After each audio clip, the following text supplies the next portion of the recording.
Hey guys, so what you're about to see is our group's version of Much Ado About Nothing set in the 1940s home front, particularly because World War II was half of the 40s, so we decided, hey, why not go with, the one thing that is kind of well known about the 40s.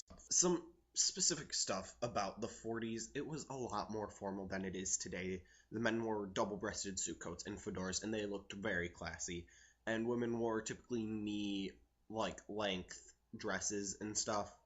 And not only were they formal in dress, they were more formal in language. They didn't have YOLO swag, that stuff. They also had this stereotypical nuclear family where the father was the man of the house. He worked to make income, to collect income for the family. The mother did the domestic chores, and if her husband was away fighting the war, she would actually be working, collecting the income for the family in place of her husband. The boys were raised to be tough, to be just like their fathers, whereas the girls were raised to be girly and like their mothers and learn how to do the domestic stuff. One of the key social issues in the 40s and throughout, especially the first half of the 20th century, but also just throughout time really, is women's rights. And particularly women wanted gender equality, particularly with wages and whatnot. They wanted it to be the same between both of the genders. And you also had this sort of, women would be helping the war effort by working in place of their husbands while they were off fighting. And so kind of because of this reason, we actually took the character of Leonardo from the play and made it Leonada, who's now Hero's mother, basically the same role, just she's the mother, not the father. Some other changes we made, we actually took out the role of Antonio, who is in the play Leonada's brother. We took this out primarily because we felt it took focus away from the one scene that he's in. He also has one line too, so we didn't really see what the point was of having him there. Also because we didn't have many people that to cast or whatever. This, in terms of script, we kept the general structure the same. We actually took it line by line and changed it to fit the slang and the language of the 40s, but while also making it more understandable for modern audiences, simply because of a sort of generation gap that exists between then and now. And so yeah, that's it, and we hope you enjoy Much Ado on the Homefront.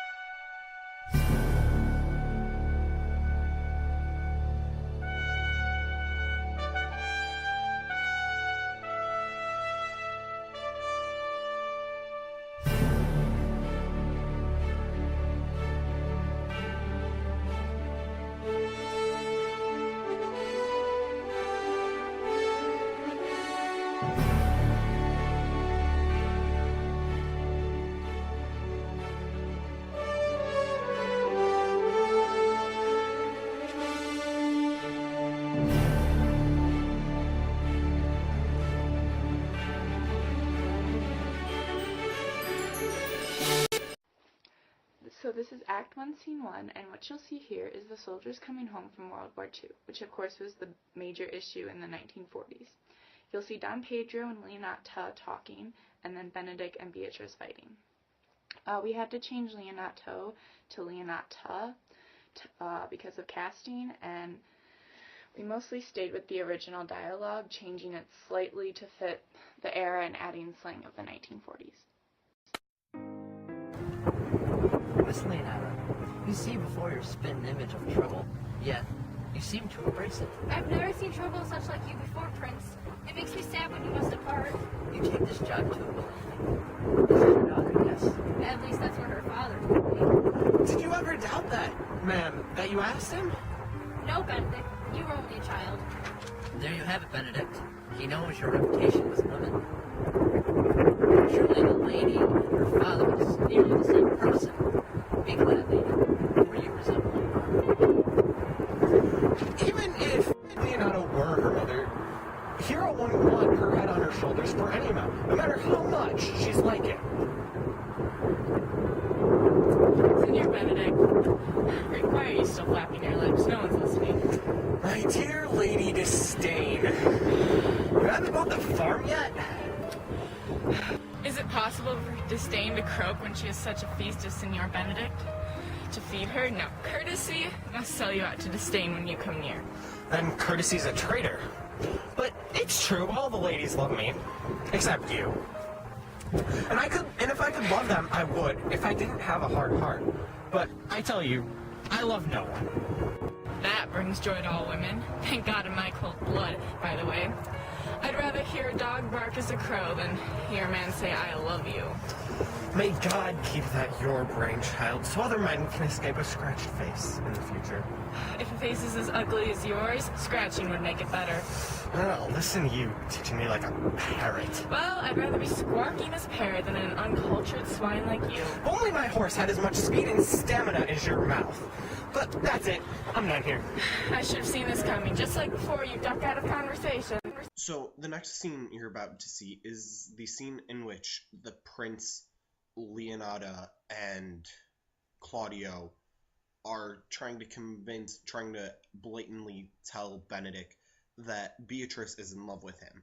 They're lying, but earlier on in the play, in a which you haven't seen and won't see, is they basically say, hey, while we're waiting for the marriage to happen between Claudio and Hero, why don't we have some fun and get these two to hook up? The prince you see in this scene is actually a different prince, very obviously, than the one that we had in the first scene, because Ben, who played the prince in the first scene, wasn't able to come the second day to help us out and stuff.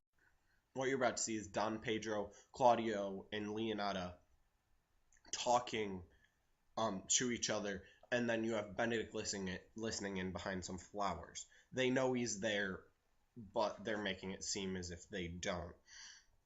And then you have Benedict has a giant monologue, and then Beatrice comes in basically dinner's ready, basically. And so then he's like, oh my goodness, she really is in love with me. When she's not, but, you know.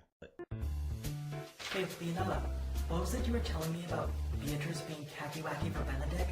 I never would have thought that Beatrice would have the capacity to fall in love with anyone. Neither did I. But it's excellent that she loves him, even though I thought she hated him. Can this be true? Dear sir, I cannot tell you what it's like, but she loves him with all her heart. Maybe she's faking. If she is, she's doing a good job at it. There is no faking as much as she has for him. How does she show her love? Keep talking.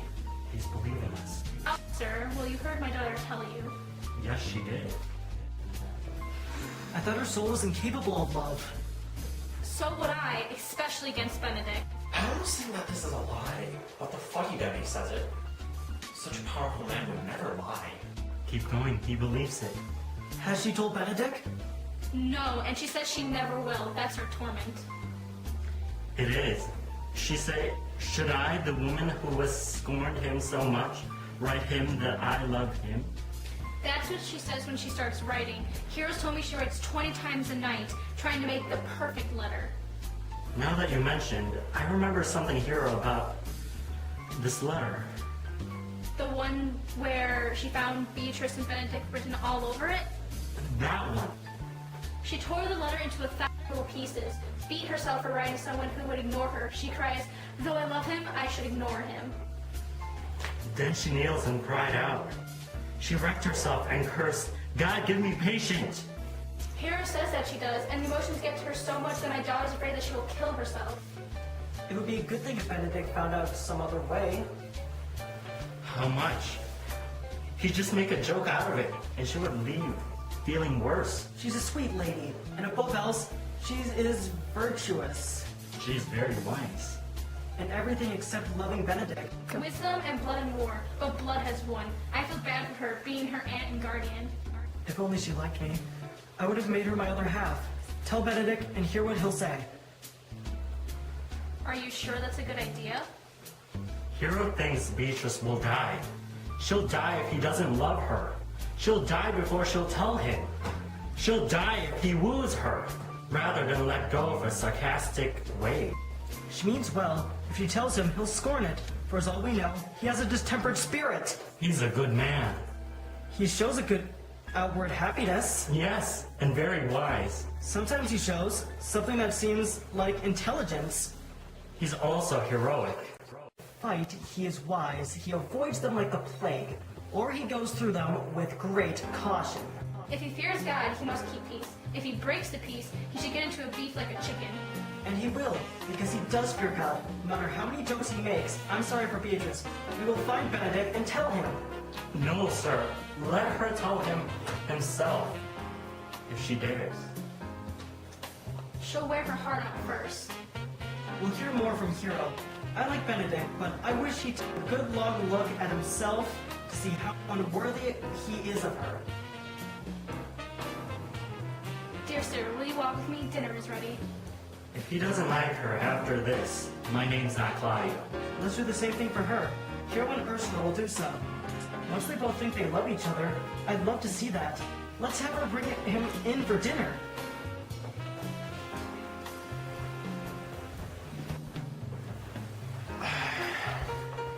This can't be a lie.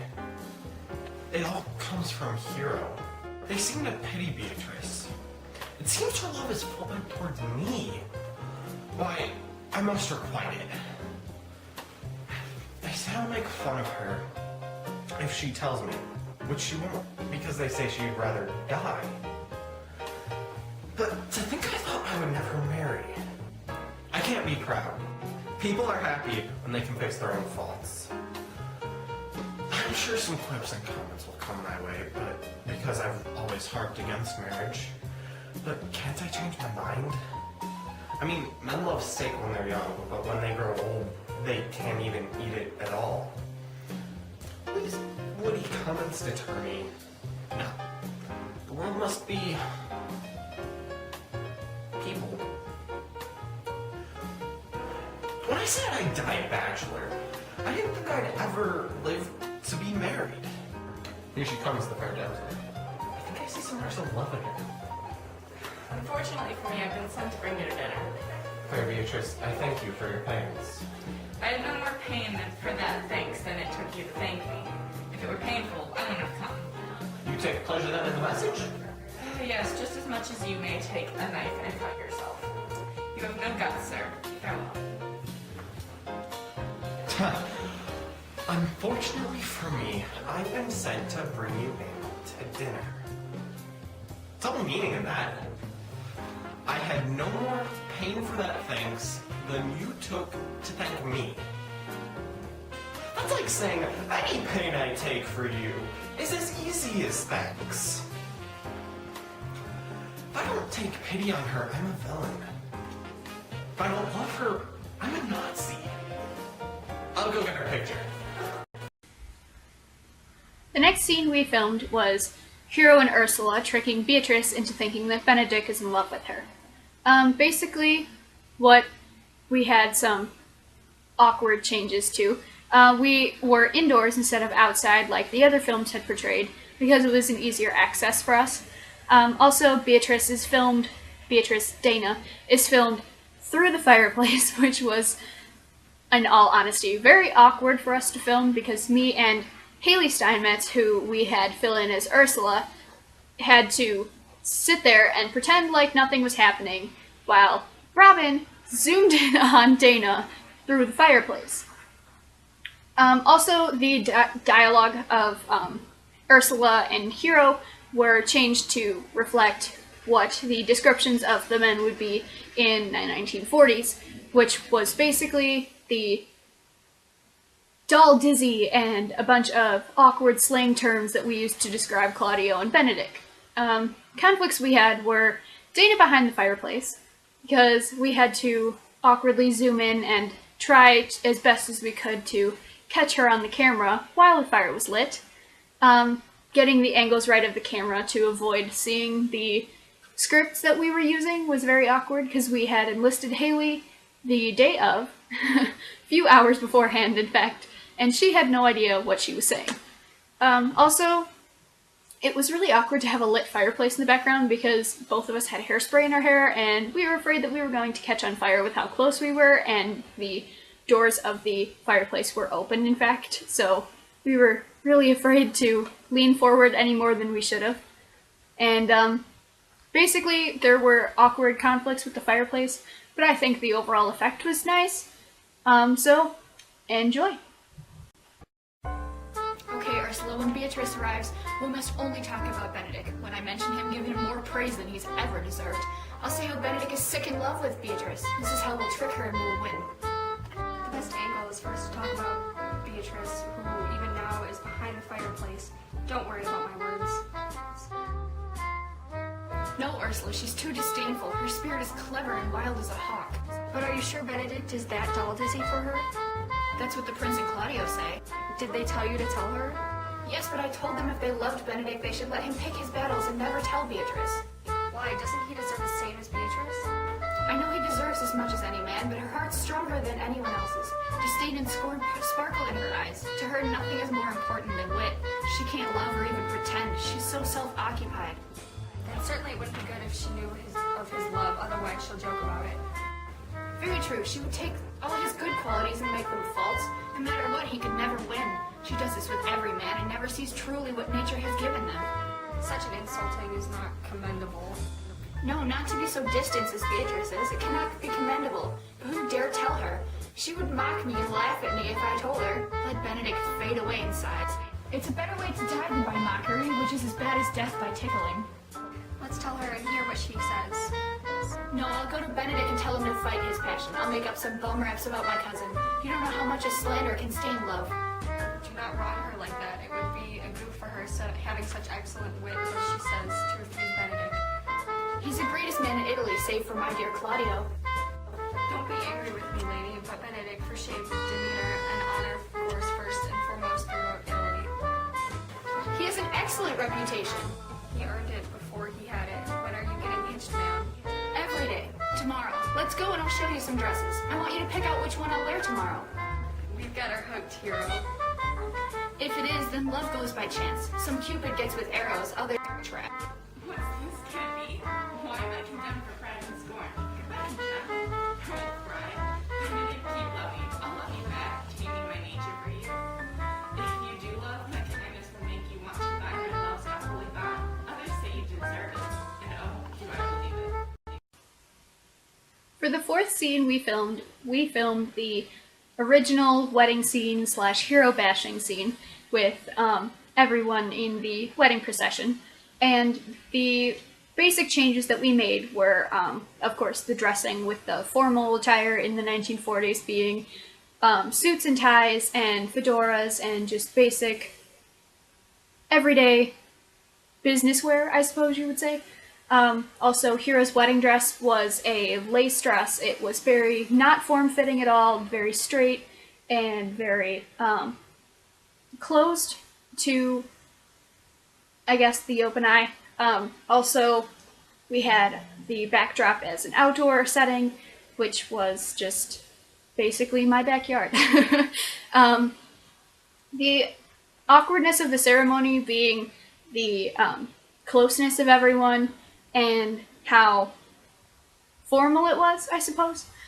And Hero was more outspoken than she would have been, I guess, in the time of Much Ado, because it was the 1940s and women were outstepping their boundaries a little bit more as the men went to war and they were taking on more responsibilities in their houses. Also, the dialogue, meaning like what Claudio used to describe Hero's, well, for lack of a better term, sluttiness, I suppose. And also she didn't exactly respond as well as she should have when the Much Ado About Nothing was actually happening. She outspoke a little bit more, and he retaliated a lot more. Some conflicts we had were, of course, the weather, because we filmed this on the same day as we filmed the first scene, and it was really windy and it was freezing. We also had a lot of trouble with the lines, because a lot of the stuff we forgot to omit, like Prince and My Lord. We didn't exactly change those, and we probably should have. Also, it was hard switching the scripts back and forth when people didn't know their lines, and just the general overall emotion was a little bit difficult to portray at times. Also, we ended up having to replace characters, as my stepsister, which was the first Leonardo that we used, and she ended up having to cut out, so we ended up replacing her with Robin in the later scenes, or earlier scenes. So, in scene 4... You are here today to marry this lady? No. To be married to her? Father, you come to marry her? Lady, you are here to be married to this man? I do. If either of you have any reason why these people should not be wed, let them speak now or forever hold your peace. Do you have any, hero? None, my lord. My lord, do you have any? You better say none. Or what men always do, not knowing what they've done. What's this, interjections? Then let's laugh. Hold on a moment, Friar. Leonardo, will you, with free and honored soul, give me your daughter? As freely as God gave her to me. What shall I give back to you, whose worth is as much as hers? Nothing unless you marry her again. Prince, you teach me thankfulness. So Leonardo, take her back. Don't give such a sharecrop to your friend. She only looks like a virgin. Oh, the truth can sin cover it with itself. All you hear, would you swear that she looks like a maiden? But she's not. That blush is guilt, not modest. What do you mean by this? I mean not to be married to such a whore. My lord, if you've slept with her and taken her virginity... I know what you'll say. If I had sex with her, she took me as her husband to conjoin the marriage prematurely. I never did such a thing. I only loved her like her brother to his sister. And I didn't do the same? I'll write against it.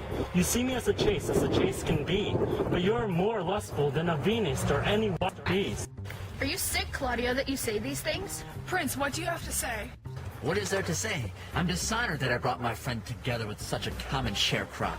These things spoke or am I dreaming? Ma'am, they are spoken and they are true. This doesn't look like a marriage. Wait, true? What? Oh, God! Leonardo, tell me, is it really me who's standing here? Is it really Hero's face? Our eyes, our own? This is all true, but what of it, good sir? Let me ask you one more question. As her father, order her to answer me. Do so here, as you are my daughter. God, defend me. Stop ganging up on me. What do you want? To make you answer to your own name. Isn't it Hero? Who can make it seem as if I've done wrong? Only you can. Hero herself can blot out Hero's virtue. Who was the man that talked with you last night outside your window between midnight and 1? Answer me if you are a maid. I spoke with no one at that time. Then you are to me. Leonardo, I am sorry, but Claudio, myself, and my sister saw and heard her at that hour last night. She talked with a creep at her window, who has confessed at what they've done 1,000 times in secret. But brother, they are to not be named. We shouldn't talk about them. No words can describe them. I'm sorry, lady, for your misjudgment. Oh, Hero, how wonderful it would have been if half your concern had been placed on your true thoughts. Farewell, most fair. Because of you, I'll lock up all the gates of love, and on my eyelids shall this thought hang to turn beauty into harm. Would never been more gracious. Doesn't anyone have a beef with me? Why are you fainting? Let's go. These things have been revealed and will smother her spirit. Do you think I loved and praised my daughter so much that I was not valuing her like she should have been? She has fallen into a stained pond and can never be washed clean. Now with all the water in the ocean, no amount of silk preserves her foul, tainted flesh.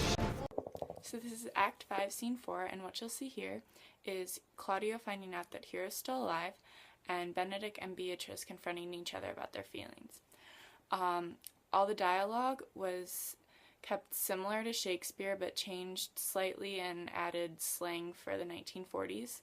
The costumes were also changed for the 1940s with the girls in dresses and the boys in clothes that would fit the era. Hi-ho, everyone. Hidey-ho, Prince. Hidey-ho, Claudio. Will you still be marrying my brother's daughter? Of course I will, even if she's black. Here's the fire now. Hello, Benedict. What's eating you? Your face is down, or mad. I cannot tell. You both are ravaged wolves. I'll get you for that. Here comes the others. Which one am I going to marry? This one, and I give her to you. She will be my wife. Baby, let me see your face. Not until you take her hand before this father and promise to be married. Let me marry you before the Father. I'm giving your husband. When I lived, I was your wife. When you loved, you wept. Another hero? Nothing more certain. The old me died slandered, but I am alive, and as I live, I am a maid.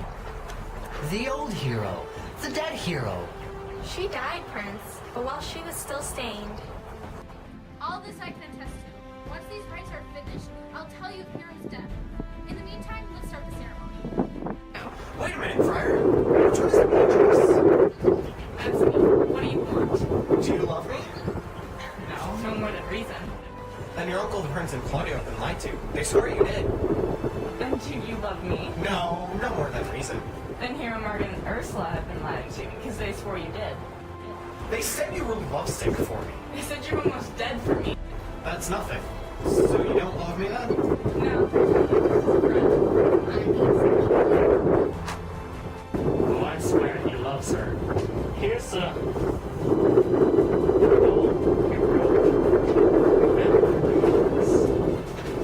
And here's another letter written in Beatrice's handwriting detailing her love for Benedict.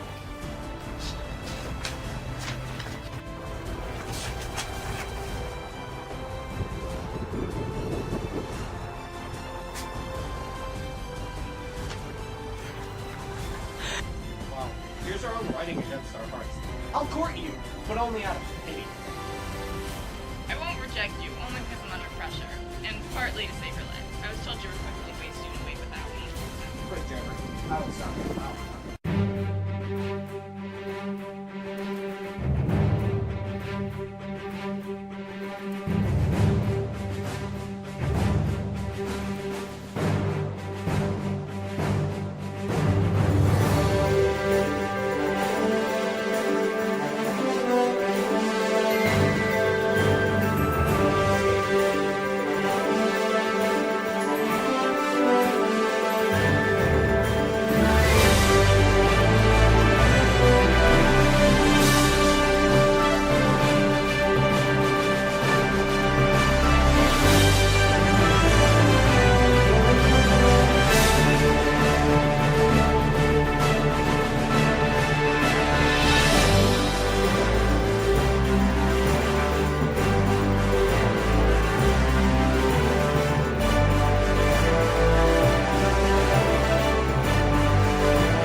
After that 2.5 minute long credit reel, I'm sure you thought we were done, but we aren't, unfortunately.